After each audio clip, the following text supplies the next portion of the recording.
Hello বন্ধুরা, কেমন আছেন? আশা করি ভালো আছেন, সুস্থ আছেন। পূজা কিচেনে আপনাদের স্বাগত। তো বন্ধুরা, আজকে শেয়ার করছি নতুন এক রেসিপি, নলেন গুড় বা খেজুর গুড়ের পায়েস।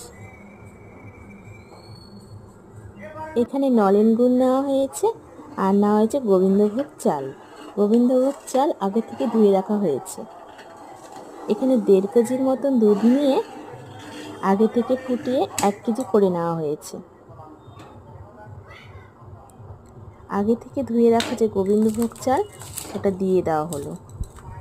এখানে 50 গ্রামের মতন গোবিন্দভোগ চাল নেওয়া হয়েছে। ভালো করে নাড়তে থাকুন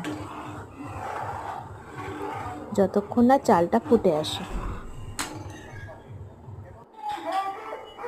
চালটা ফুটে আসলে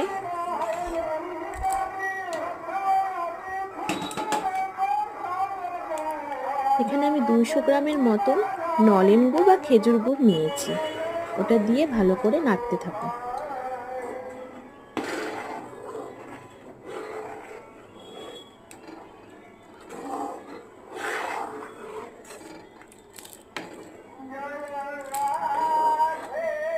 ভালো মতো রান্না করে নিলেই